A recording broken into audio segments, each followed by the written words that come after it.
We are here in the home of Dr. Alastair Macfadyen, who until recently was the President of the Royal Scottish Country Dance Society.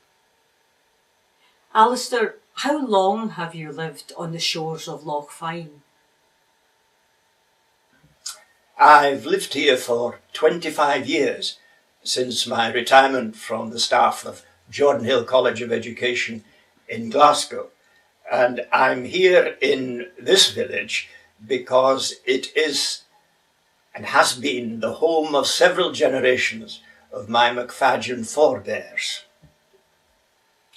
What was your first experience of Scotland's dances? Well, I have what I've got to confess is a very vague memory of my first encounter with Scotland's dances, although I have to confess that at the time I wasn't aware precisely of what I was being introduced to. It's an incident that probably happened in late 1941. So I would have been about 5, coming up for 6. I was aware that something was about to happen in the house, and it transpired that we were to have a visit from my grandfather and my aunt. My unmarried aunt, my father's eldest sister. My aunt sat down at the piano because she was a very accomplished pianist, and my grandfather sat at the side of the piano with his stick. And my brother and I stood in front of him, and he began to show us what he wanted us to do. And what it was, and step 2, 3, and step 2, 3, and step 2, 3. And he would beat out the rhythm with his stick as my aunt began to play. Now, in retrospect, of course, I'm sure that what he was endeavouring to do was to teach my brother and I the pas de basque. Ian, by the way, decided this was not for him, and he disappeared. So I was left alone there to learn what I now realise much later on, that I was learning the pas de basque.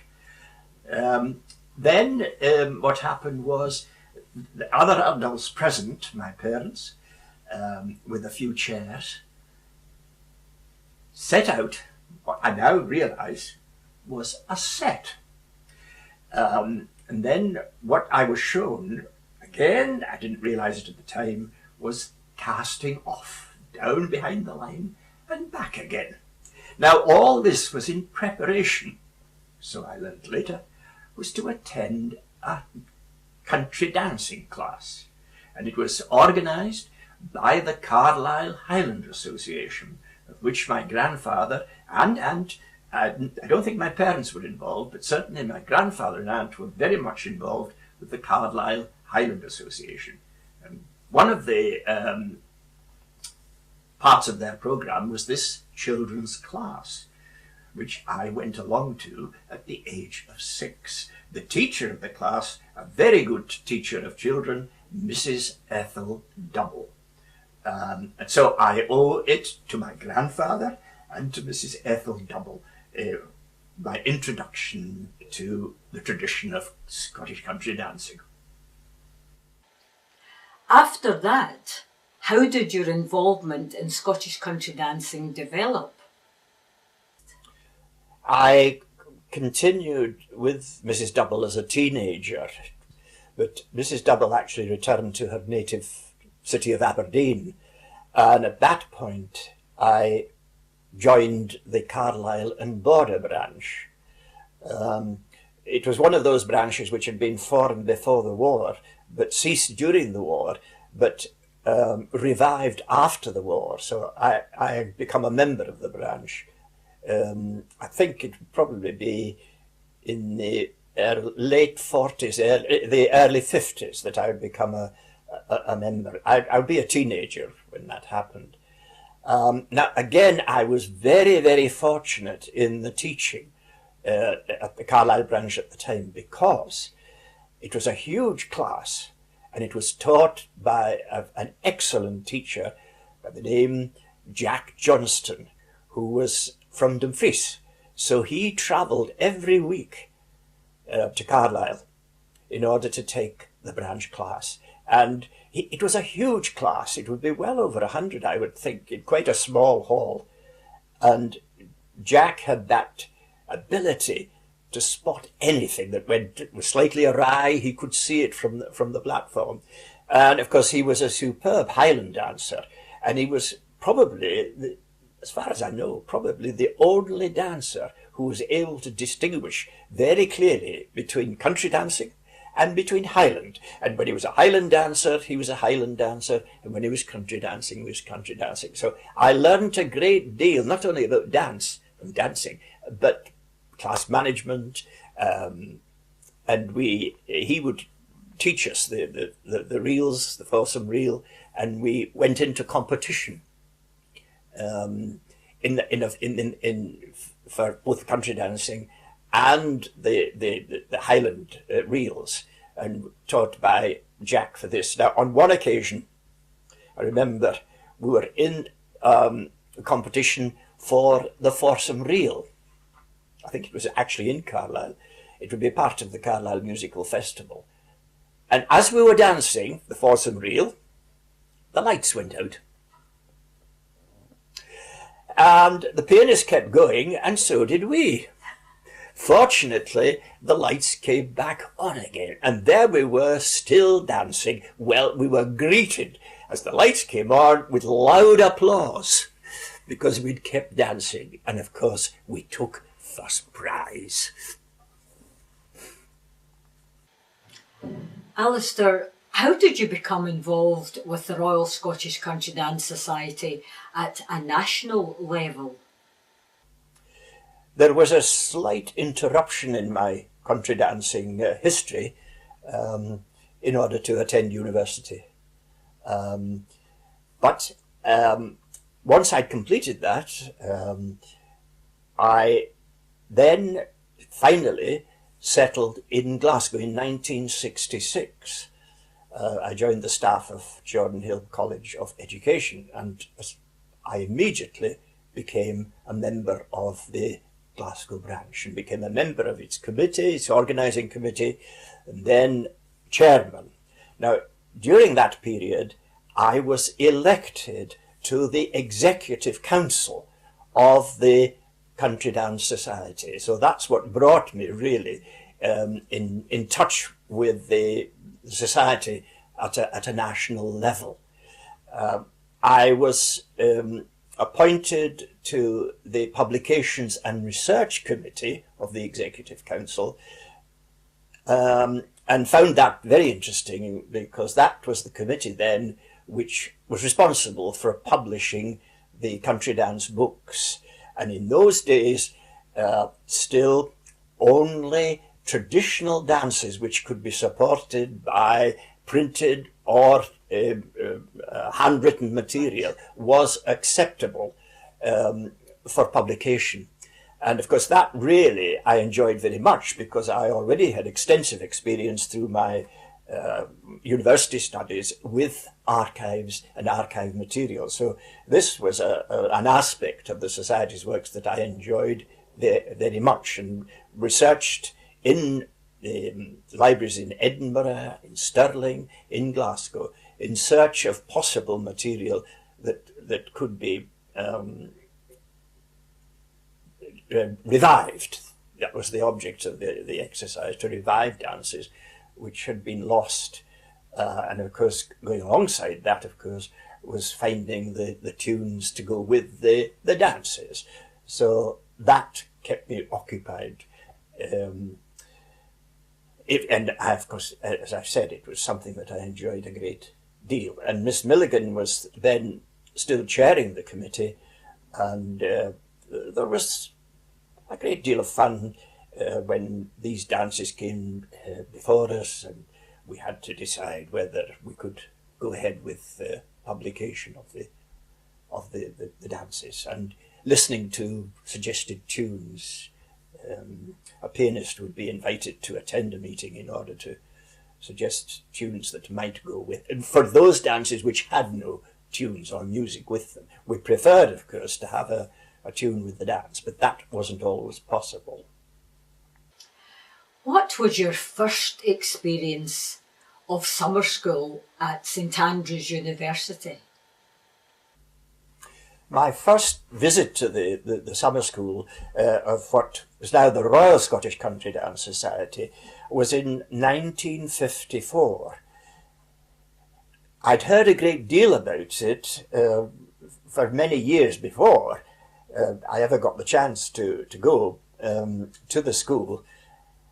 In a way, I went rather nervously, because this was really my first time away from home and family. So I was a bit nervous about it. I had met Miss Milligan, so and she remembered me. She had some difficulty with my name. Her usual custom, if she couldn't think of a name, the name of particularly of a male dancer, she would identify him by his tartan. So he would be Mr. MacDonald or Mr. whatever. But she had a problem with mine because I was wearing a rather unusual tartan, the MacLean of Loch Buie. Not, that really puzzled her. So, because I suppose I was a youngster, she would refer to me as that boy. In the second year of my summer school, the first year, it had made a tremendous impact on me, no doubt about it, because I had a great reception there, made many wonderful friends, some of whom are still friends from that first year of 1954. In 1955, of course, I was remembered, and I progressed a bit, I think. I was no longer that boy. I can't remember how she addressed me, but one day, a note was sent to me, and it was from Miss Milligan. And it was to say that I had to be up at University Hall. Now, University Hall was a residence of the university where the summer school had been held every year, apart from two, and apart from the war years. There were 2 years in Edinburgh, and there were no summer school in the war. But the summer school had been held in University Hall since 1927. The note said, after lunch, because I wasn't actually residing in University Hall at the time, come up to University Hall. Now, there was no indication as to what the reason for this call to come to University Hall. But my friend said, oh no, it'll just be a practice for the demonstration in the younger hall, because the school took over the graduation hall of the university during the school and held a dance, and usually there were demonstrations if there was a new book for that particular year, then the demonstration team would perform them in the younger hall. So my friend said, no, that's all it'll be, a practice for a demonstration. Just go up to University Hall and we'll meet you down at the beach, which was then customary, but everybody to gather at the beach. So I said, fine, that seems reasonable. So I put on my shorts and up I went to University Hall. Well, University Hall, when I got there, lunch was over. And I should perhaps say at the time it was ladies only who resided, summer school ladies who resided in University Hall. When I got to University Hall and entered it, I happened to turn into the corridor, and there at the end of the corridor I spied Miss Milligan. And at the same time she saw me, and she said in that voice of hers, "Here's that boy come without his clothes." Now, at that point, what had been absolutely no one about apart from me and Miss Milligan was suddenly, there was a throng of ladies come to view the boy without his clothes. And of course, the significance of the remark was that I was to take part in the filming of a section of the film Scotland's Dances. Now, I didn't know about this, or didn't understand it, and Miss Gardner-Jones, who was one of the few members of the school who had transport, was summoned in order to take me back to my residence in order to prepare myself to take part in this film. And apparently I was told later that Miss Gardner-Jones and I had hardly left University Hall when Miss Milligan was heard to proclaim, "Has that boy gone to change his shirt, or is he weaving it?" Alastair, you've been speaking about your dancing. When did you begin teaching? I would begin teaching the early 60s. This was before I had taken the teaching qualification of the Royal Scottish Country Dance Society. I was certificated at the summer school in 1968.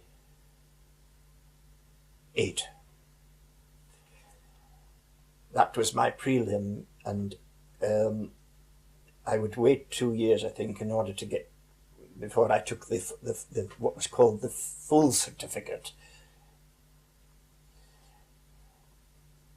I was taught at the summer school for the prelim by Miss Florence Adams, whom I knew well, because she was a colleague in the Glasgow branch.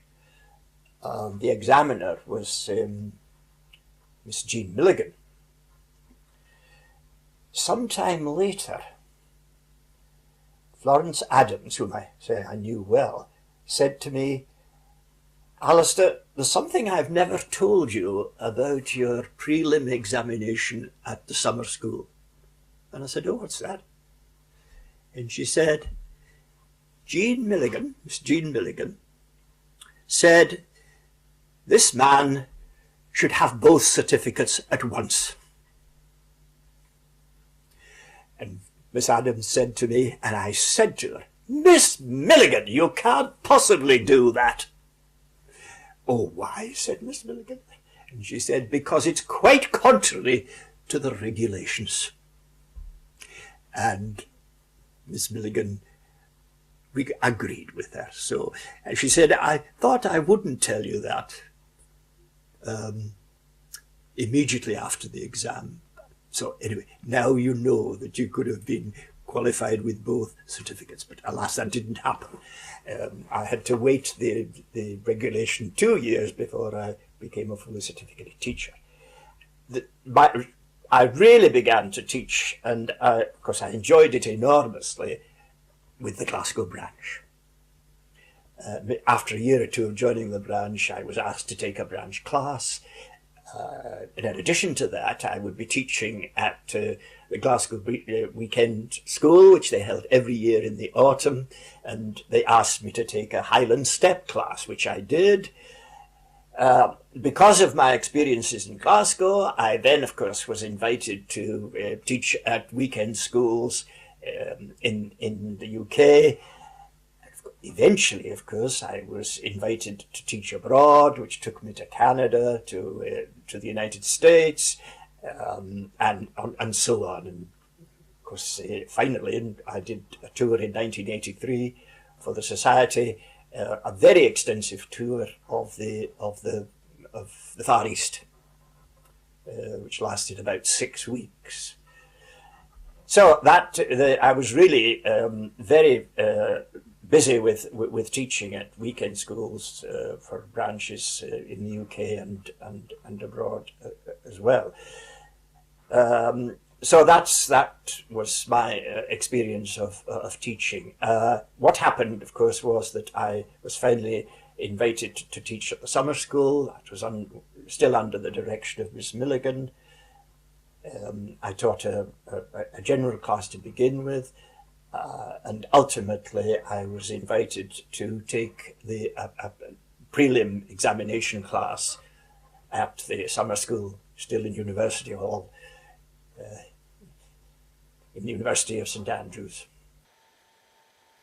You obviously enjoyed your teaching. What about adjudicating and examining?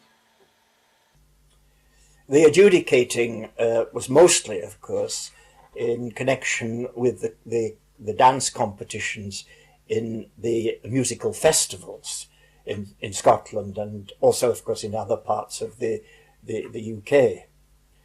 The Society maintains a list of approved adjudicators, and I, after several years of teaching, was added to that list. I enjoyed the adjudicating, although it can, of course, be difficult at times, making judgments, and there are those who are entirely opposed to adjudicating for country dancing. But I felt that if the adjudication encouraged the dancers, that was the important thing, that it wasn't to condemn or to criticise it or over-criticise the performance given by the dancers. The adjudicator should do his or her best to encourage the dancers to come again next year. And interestingly enough, it just so happened that a number of years ago I was involved with a research project which looked at dances, competitions in the years just probably during the Second World War and after it. So this was the comments made by now fairly elderly people who had experienced the country dancing in the 1930s and 1940s. And there was one particular response from a gentleman who had continued to dance. And he said that he was in a rural school and that he always looked forward to his country dancing. Why? Said the researcher. He said, because we got a day out in order to go to the festival. He said the teacher was always saying to us, now smile, smile, keep smiling. So there we are, ready to go on to the platform, and teacher's saying, now remember, smile, smile. So we're all doing our best to smile. We march onto the stage, still smiling, and I look at what he described as the high-he gents, the adjudicator, not a smile amongst them. So I thought that was a very good lesson for all adjudicators, how you were seen by those that you were adjudicating. Now, from adjudicating, of course, I then was added to my list of duties for the Royal Scottish Country Dance Society was that of examining. Having taught the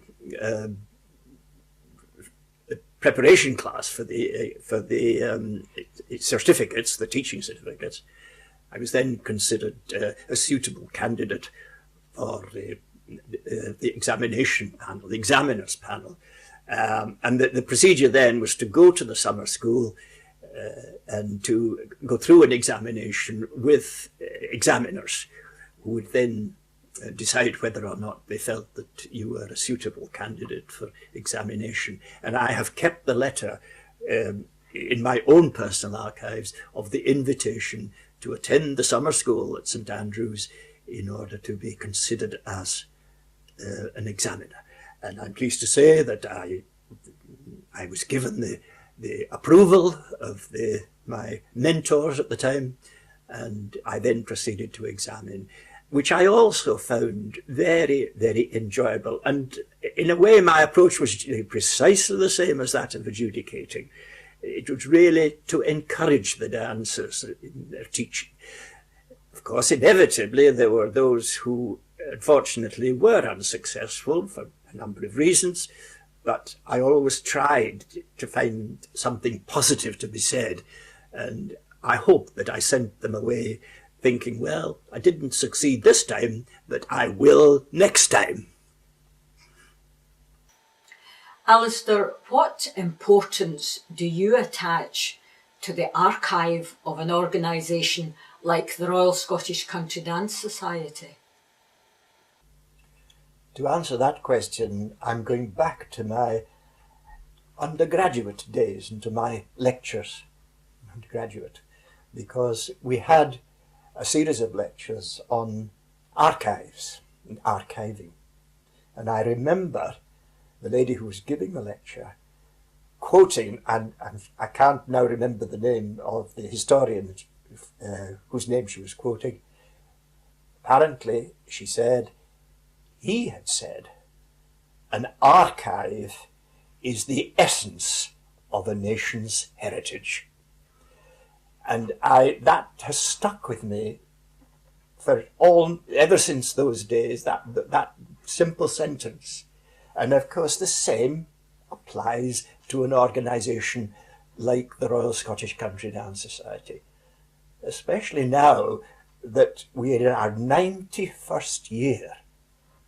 And in headquarters, there is in the archives the essence of the heritage of the Royal Scottish Country Dance Society. So I attach great importance to it, and I have been fascinated by archive. And of course, as part of my postgraduate studies, I spent a good deal of time in Spain, and there I was able to handle documents from the late 17th century. And as I opened them up, out fell the sand onto my lap, which had been used in order to dry the ink. Now, I was probably the first person to look at those documents, and the excitement of doing that is indescribable. And so much sand fell on my lap, I remember I had to go and buy myself a new pair of trousers in order to continue, because they were like glass by the time I had gone very far with my documents. I was actually reading diplomatic documents, so there were all sorts of interesting asides which were very entertaining. But all that fired my enthusiasm for archival collections, and of course I did set about the best of my ability to collect my own sources relating to the dances of Scotland and Scotland's dances. And I've collected what are now very rare books, because such things aren't easily available anymore. And because of that interest, I was appointed to the Publications and Research Committee, as I've already mentioned, in 1975, and set about applying what I'd already experienced in archives, in libraries, and I was able to use all that experience and all the little tricks that you learn as a researcher. I was able to use in connection with the country dancing. And I had a number of disappointments, I've got to say. At the first meeting I went to, I thought, now I'm going to go well prepared. And I had quite a list of dances which I thought were worthy of consideration. Not one was accepted at that first meeting. And I thought, well, there's a lesson. And in future, I shall go with one or two. And of course, I did succeed. But interestingly enough, and I'm often think about it, because I am the only person who knows which dances I submitted successfully for publication, because my name is not attached to them at all in any way. And I think I might just say that whilst I recognise that those who devise dances exceedingly clever, something I couldn't do, and they deserve to be mentioned, but perhaps someone might think about all the hours that I spent in finding what I thought were suitable dances for publication, and not a mention of that.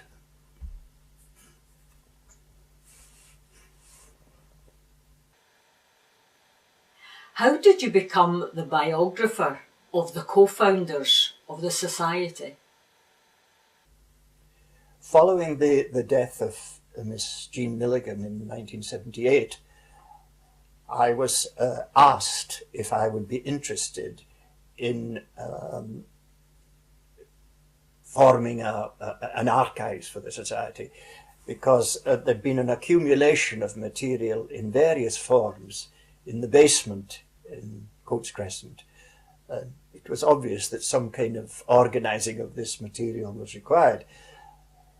So, in view of my own interest and experience in matters archival, I was asked if I'd be interested in taking on the job of archivist, and of course I was very pleased to do so, and set about organising the archives, gathering together the material that we already had, because there had been donations of various kinds.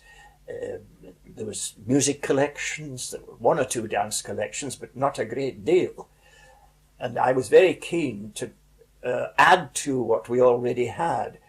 And what I did was I offered, as the newly appointed archivist, to go out to branches and to talk about the archives and what members could do in order to help me to establish a good archives for the Country Dance Society.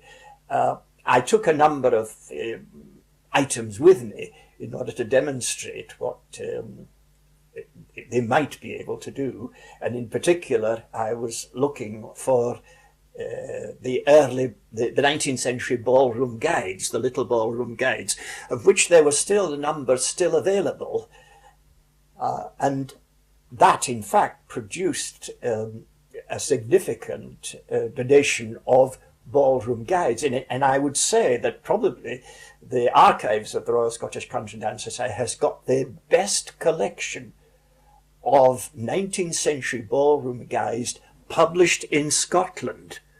There are plenty of ballroom guides published in England, but these are specifically published in Scotland. And that was as a result of, I remember one particularly very fruitful talk I gave was in Dundee. And as a result of that, several ballroom guides were donated to the archives. I always said to anybody who heard me giving these talks that if they were so attached to them, you know, we would, if with their permission, would make copies of them and return the originals to them, which was very fair. These people, were very attached to these, having perhaps inherited them from previous generations and were unwilling to part with the originals, but we were prepared to make copies of them and return the originals to them. I was then invited to write a biography of the co-founder, Miss Jean Milligan, who said had died in 1978. I said, yes, I would do that, but I would like to write it with someone who was more familiar with the earlier history of the society than I was. And the first person who was asked to do that, to join me, was Miss Lillian Ross of Glasgow. Sadly, of course, she died very suddenly. And then I suggested that perhaps Miss Florence Adams would like to co-write the biography with me. And Miss Adams, in fact, agreed to do that. And the two of us set about preparing the biography, because it meant a good deal of research. In particular, we were looking for those students of Miss Milligan who had been in her classes at the training college, firstly in Dundas Vale in Glasgow, and then on its new site, Jordan Hill, from the 1920s onwards. And we met some fascinating people. And I remember arranging a meeting with one of them in the Ceylon tea room at the bottom of Buchanan Street in Glasgow. And I said to I can't even remember her name now, but she was a fairly elderly lady, and she walked with a stick, with the aid of a stick. and we were having our cup of tea in the Ceylon tea rooms. And I asked her about a dance which several of the students, former students, had mentioned to me, and it was called the Russian March. And I said to her, did she know the dance? And she said, oh, yes, I remember the dance very well. In fact, I shall show you. And she said, you'll need to get up. I said, well, why is that? She said, well, it's a couple dance. So I'll require you to be with me, you see, as I show you the step. And she said, no, by the way, I was always the gentleman, so you'll have to be the lady. And there we were in the Ceylon tea room. I was hoping there was nobody that knew me. And she showed me and sang as she did it. They showed me the Russian March. And of course, we did, sometime later, we received a donation of a notebook from one of the former students, and the Russian March is actually described in detail in the notebook. And the notebook dates to about 1918 or 1919. So that was my first, the biography of Miss Jean Milligan, and of course we thought a great deal about the title, and finally came up with Dance with Your Soul, which was a term that Miss Milligan often used in her lessons. I want to see you dancing with your soul, not with your souls. So that was Dance with Your Soul. And I then felt that having a biography for Miss Milligan, we ought to also have a biography for the co-founder, Mrs. Stewart. And I undertook that myself. And in order to, I knew that it had to be something different. It wasn't to be the same as the Dance with Your Soul. And I was lent by a member of Mrs. Stewart's family an album, which Mrs. Stewart herself had prepared with newspaper cuttings and photographs and cotton notes and little sketches. And I thought, that's the title, an album for Mrs. Stewart. And that's how that came about. And the publishers were very good, and we tried to replicate the best we could what looked like an album. So I was very happy that we now had biographies for both co-founders. And at the same time, yes, it would be about the same time, we had a plaque at the front of the headquarters for Miss Milligan. And so on the other side, I was able to persuade the society to put a plaque for Mrs. Stewart on the other side of the door.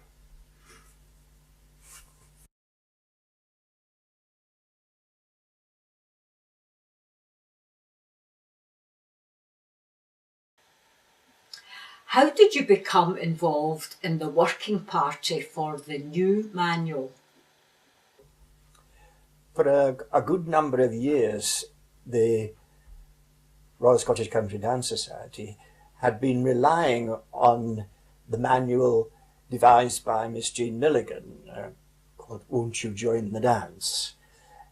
And it was felt that it was perhaps time to provide another manual. This, I think, was probably coming, a request possibly more from overseas than the UK, from dancers and teachers who perhaps weren't able to get so easily, for example, to the summer school.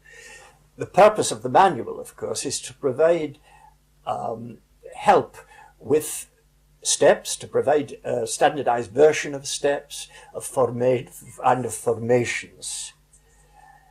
So, again, I was invited to convene a committee. My thoughts were requested as to who might join the committee. So I had a chance to bring onto the committee some exceedingly knowledgeable, but also very forceful characters in the society, whom I knew would not be hesitant in saying precisely what they thought. Now, I realised, of course, that was going to pose me with a rather difficult task to try and obtain a consensus of view. And that was our aim with this manual. So it did take a fair degree of tact, diplomacy, persuasion on my part in order to get the consensus. And I did say to the members, if we can't agree, then we can't move forward, or we have to agree to differ. And of course that means we have no answer for the manual. So it's up to us really to agree on something that we can include in the manual. So the arguments were quite strong, backwards and forwards. We looked at videos, and even when looking at videos, there were times we could not get agreement. We couldn't even agree on what we were viewing. And it was, I remember the secretary at the time was Mrs. Joan Moore, and she was fairly new to the post. Now, how she coped, I don't know, with all this argument backwards and forwards on some fairly fine points of detail. However, we eventually got through it and produced the first new manual, I think, yeah, the first new manual. And I've always felt that it was a worthwhile and successful piece of work. I know very often I've been approached by members who said, were you the convener of the manuals committee? Well, I was looking up, I wanted to find out how to do this dance, and I could find nothing, no answer whatsoever.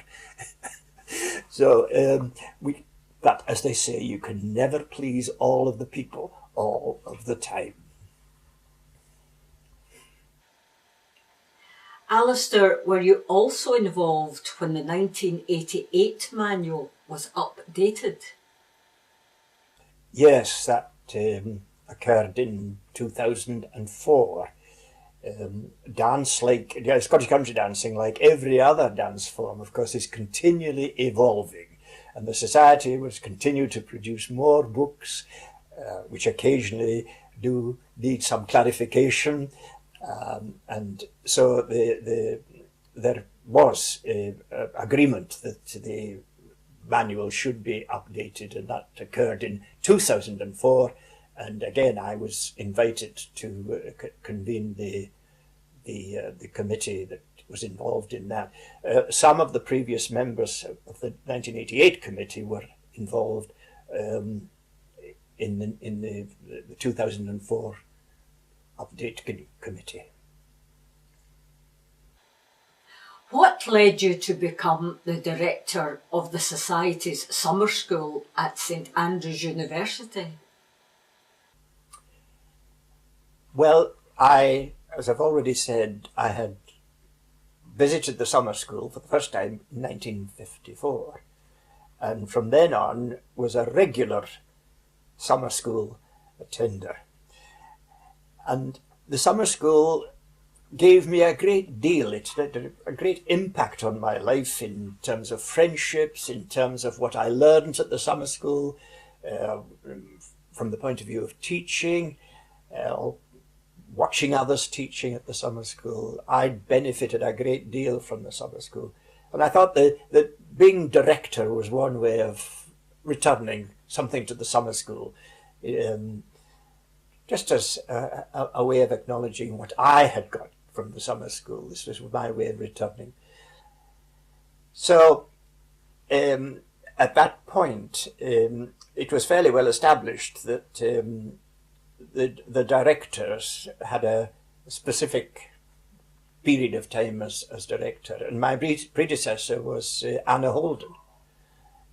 And I was appointed her depute. And I learnt a great deal from Anna about organising the school, and I felt that all my experience as a teacher and as an examiner,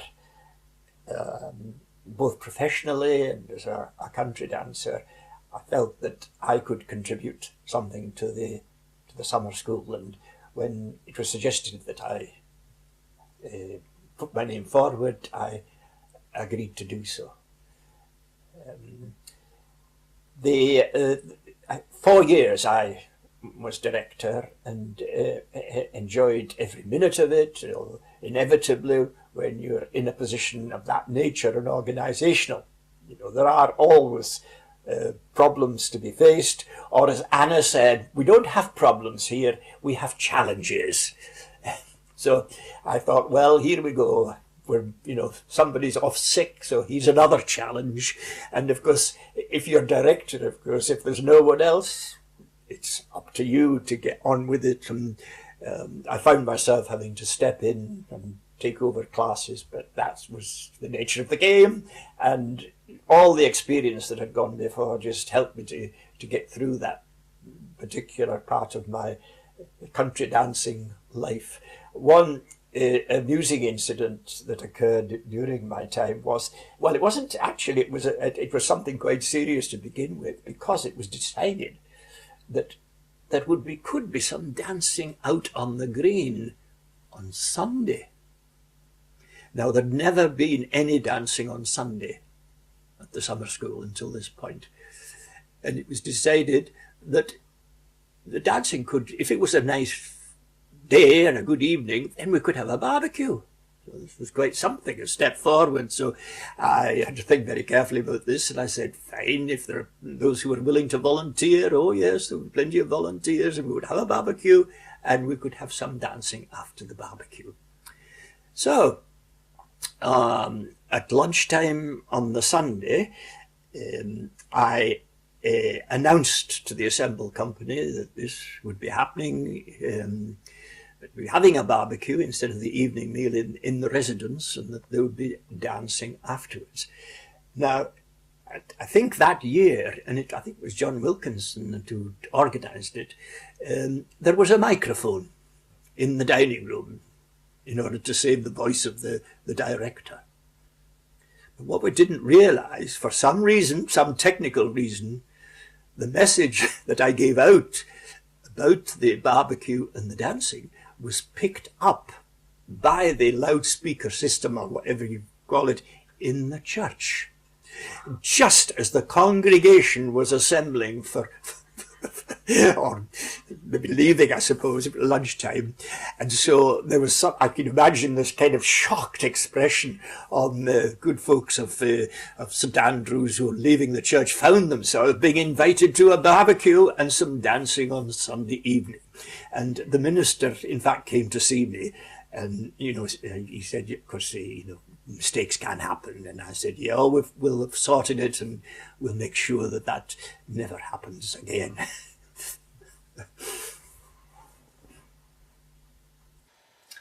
Alastair, how close was the relationship between your professional career and your involvement with the society?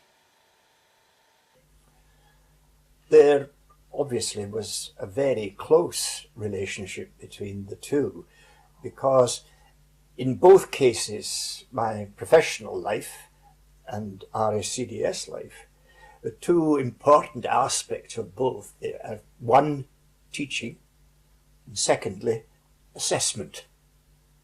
And so there definitely was a carryover between the two. And I remember when I was just starting with my teaching of country dancing, going to the summer school. Likewise, when I became an examiner, I was working with experienced examiners. How much I was able to learn from those who had much more experience, both as teachers, because if you're in charge of a class, if you're command of a class, the principles are very much the same, whatever you're actually teaching. And so I certainly was able to learn a great deal about things like class management and lesson preparation. All those things were all part of country dancing, and likewise all part of my professional life firstly as a history teacher, and then as a trainer of history teachers. So there indeed was a great deal of crossover between the two.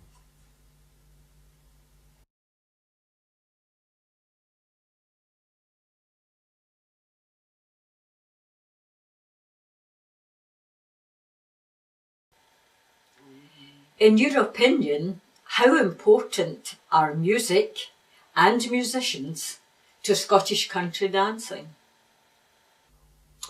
They are very important, because it's not possible to have one without the other. To dance you need music, and you need a musician to provide the music.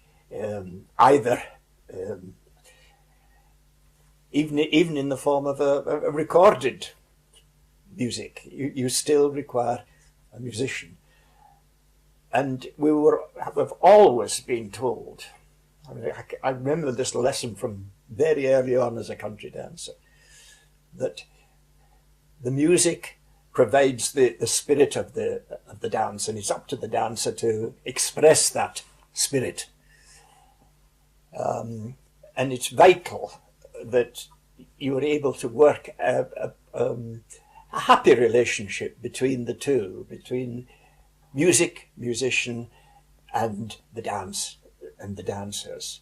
And that really is and if you're successful in achieving that, then that is the great joy of dancing of any kind, but also of country dancing, to get that perfect partnership between music and dance.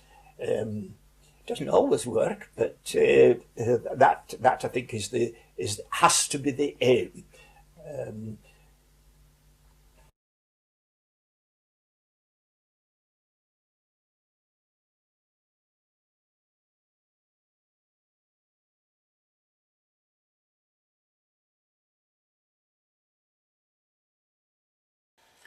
Alastair, did you enjoy your involvement in promoting dancing through film and video? I've always been keen to promote Scottish country dancing and the RSCDS through any medium that was available to the society. I remember the first video that was made by the society, for the society, was actually made by the video department and technical department at Jordan Hill. They actually won a prize for it, and it was entitled "Take Your Partners." It was Johann McLean and I who were mainly responsible for the content of the film. Johann the technical aspects, and I did the historical aspects. And the project was overseen by Duncan MacLeod, who was then the chairman of the Publications and Research Committee. When I first mentioned the possibility of video, there was some resistance on the part of the Publications and Research. This was something new, a video, and it also required some public money in order to make it possible, because the Publications and Research were unwilling to finance the whole project. And there had been a very proud boast that the society had never resorted to borrowing, to seeking public money in order to do any of its work. So I remember that I went to the AV department in Jordan Hill, and they agreed that they'd be more than willing to make the film. I went back to the Publications Research and said there was somebody willing to do it, and I remember they gave me a costing, of course, for what it would. I can't remember what it was, but in today's terms it was not a significant amount.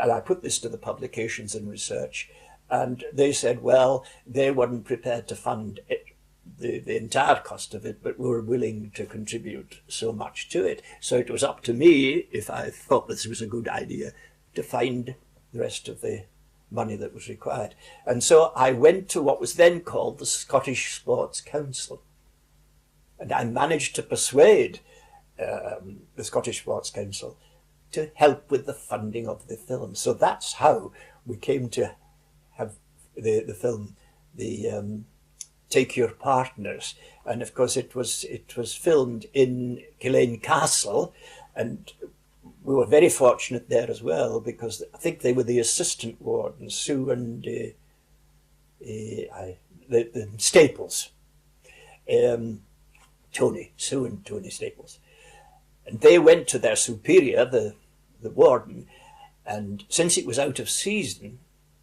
he was willing to allow us to use the castle. And of course, it meant clearing that lovely room, which with the rounded window for the dancing. And we invited 3 teams: one from Edinburgh, one from Glasgow, and one from Ayr, to come and take part. So we had one day in which to do it. And I remember Johanne came laden with food. How she did it, I have no idea, which fed the whole assembled company, the whole of it, for the whole day. And we managed to get through it. And I think we produced a good result as a first attempt at promoting the society through the medium of video. Take Your Partners, of course, was our first attempt at promoting the society and the country dancing through the medium of video. There were others which followed in collaboration with the independent video company, which had a worldwide distribution, which of course was a great advantage to the society and to Scottish country dancing generally. Jean Milligan Centenary Weekend 1986, First Lady of the Dance, Highland Fling, Real Scottish Dancing, and Scotland Dancing Again in 2000. What did you gain from your involvement with the Scottish Traditions of Dance Trust? I received an invitation from the Scottish Arts Council in 1994 to join a group of dancers from different dance traditions. And I agreed that I was willing to do that, having first informed the RSCDS that I had received this invitation and was looking for their approval, which was given. And I became a founder member of the Scottish Traditions of Dance Trust, or SCDS, as it became known. I think the major benefit for me was that, having been focused since the age of 6 on Scottish country dancing, my association with the trust, and especially my other fellow members of the management board of the trust, as to how rich Scotland was in its dance traditions. The country dancing, important though it was and significant though it was only one of several traditions of dance, which, to be honest, I had only been fleetingly aware. And so that was the great benefit of my association with the trust.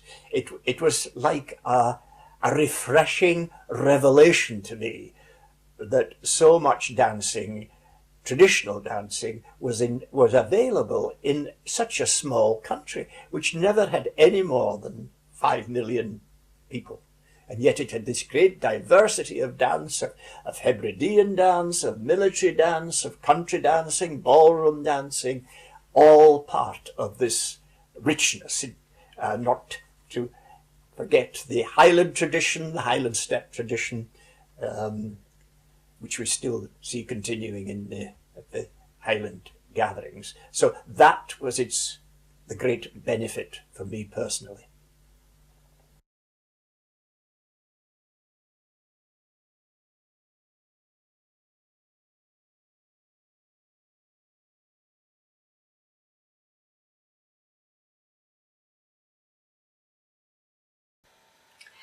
Alastair, what has given you the greatest satisfaction from your many years in Scottish country dancing? The Society has given me many opportunities to do a great variety of different activities, teaching, examining, travelling abroad, meeting fellow dancers, etc. But there is one point which I perhaps haven't made, and I would like to take this opportunity of making it, and that is that the country dancing has given me the opportunity to support charitable events.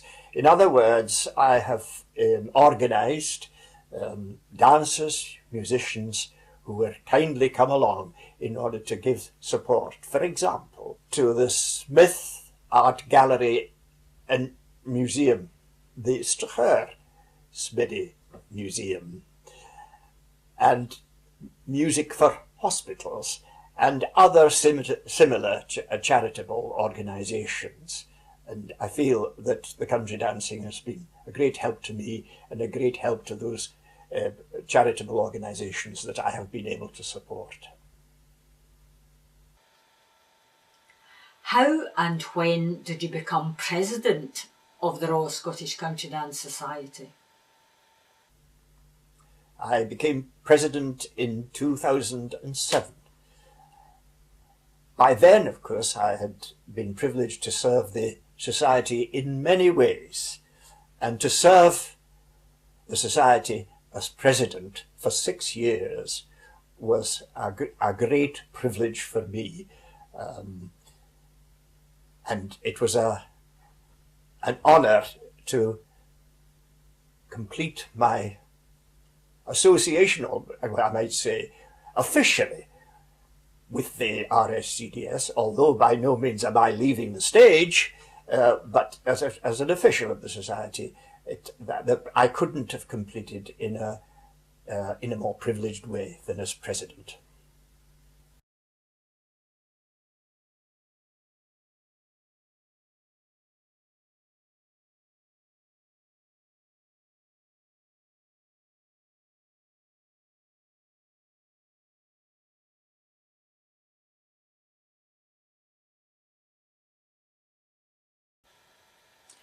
How do you see the future for the Society and for Scottish country dancing? From my standpoint, after a good many years of association with the RSCDS, I have been aware of changes. Now, those changes have come very slowly, not always as swiftly as some would have wanted, but there have been changes. And I have noticed just over the last maybe 10 years or so, and I've already written about this particular point, that there's been a much greater emphasis on technical detail. And a concentration on technique is fine. And for those who want that I also think is fine. But we need to remember that Scottish country dancing is a social form of dancing, and therefore it has to be made to look easy, natural, and above all, joyful.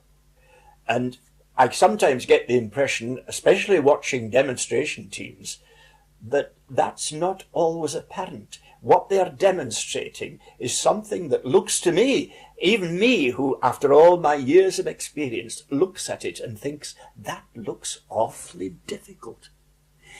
In fact, at the presentation that we had with the Queen in Holyrood, the Queen watched with great interest the young dancers, whom she had specially requested to dance. And she got up from where she was seated with a nice smile on her face, but she said,